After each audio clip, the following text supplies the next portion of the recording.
The morning he left, the world was still. Sunlight crept slowly across the kitchen floor, touching the edges of the wooden table where he and his wife sat in silence. She held his hands as if they might slip away if she loosened her grip for even a second. He studied her face, memorizing every detail, the curve of her smile, the softness in her eyes, the way her hair caught the light. Outside, the truck that would take him away idled impatiently. Inside, time felt suspended. She whispered for him to be careful. He whispered that he would come back. He said it quietly, gently, with the certainty of a man who believed promises could hold back the tide of war. When he finally stood, she clung to him, breathing in the scent of his uniform, as if storing it for all the days ahead. He kissed her forehead, stepped toward the door, and looked back only once. In that moment, the promise was made, and it followed him all the way to the battlefield. The train that carried him eastward rattled through endless miles of countryside, filled with young men wearing the same uniform and the same uncertainty behind their eyes. Some talked loudly, forcing laughter into the spaces between them. Others stared out the window, rehearsing goodbyes they wished they could speak again.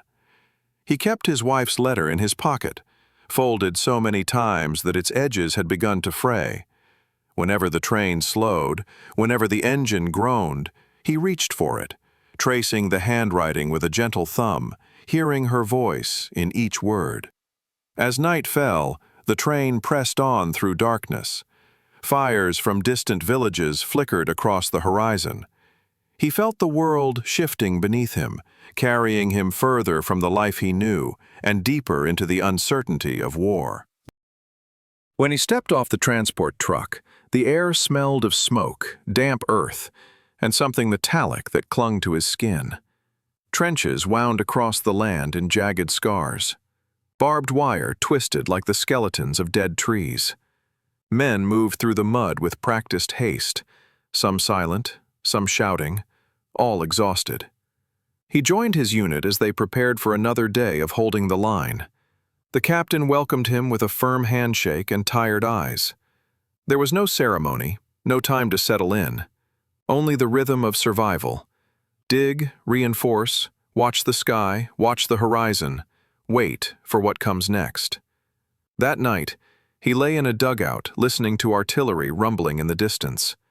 He thought of his wife, wondered if she was asleep, wondered if she could feel how desperately he wished he were still beside her. He closed his eyes and whispered the promise again. Days turned into weeks, and the only softness in the soldier's world came in the form of letters. When the mail runner arrived, men gathered around him like starving men around a fire, and when he heard his name called, relief washed over him like a warm tide.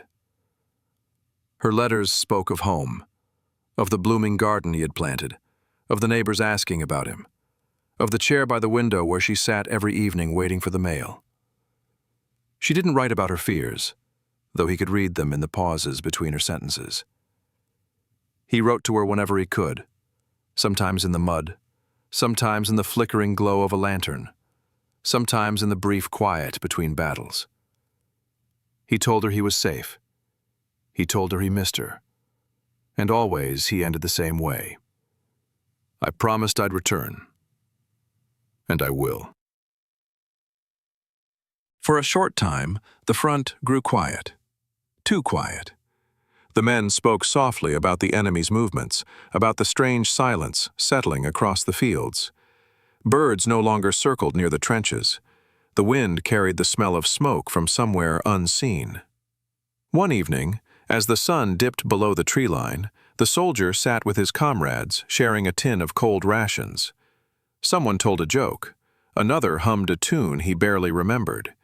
It was a moment of fragile normalcy, like a candle flickering in a storm. But deep down, they all felt it, the weight in the air, the sense that something was coming. And it was. The first artillery shells broke the silence just before dawn.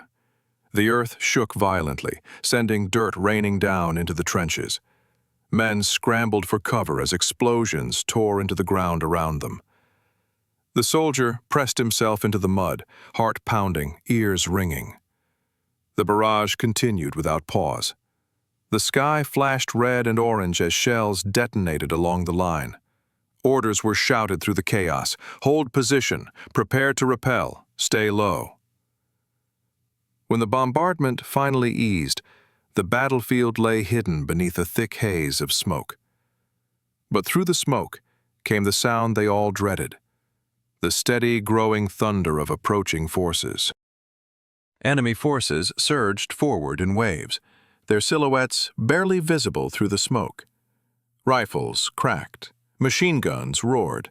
The soldier fired until his hands shook, until the barrel grew hot, until the world narrowed into flashes of light and bursts of sound. Mud soaked through his uniform as he crouched behind the broken wall of a trench. Men fell around him.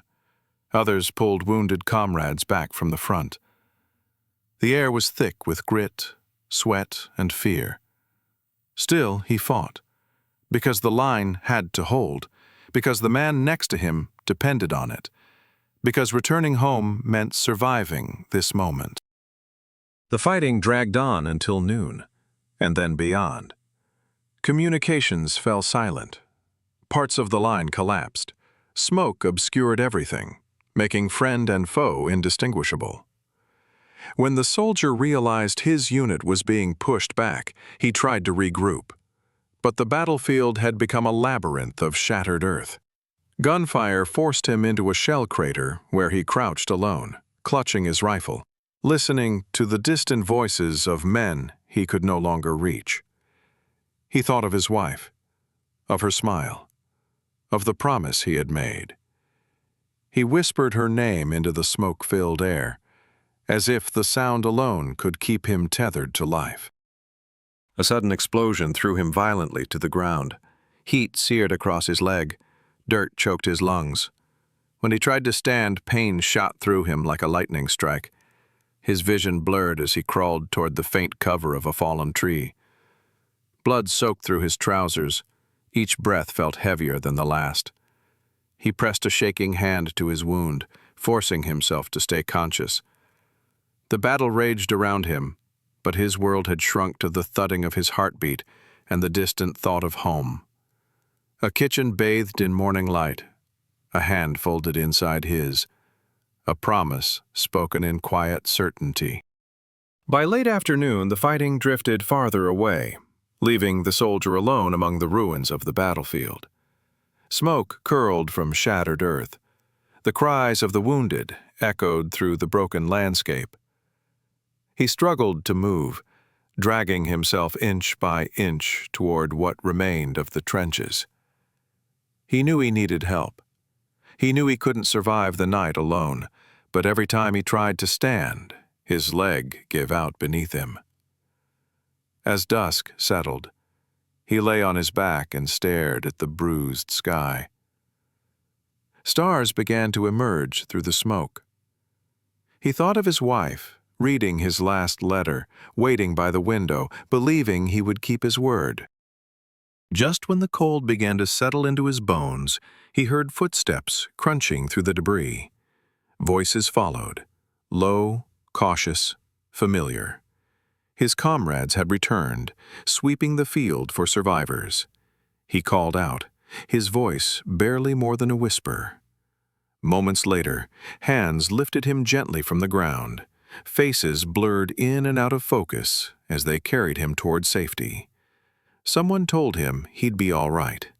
Someone else tightened a makeshift bandage around his leg. In the haze between pain and relief, he clung to one thought.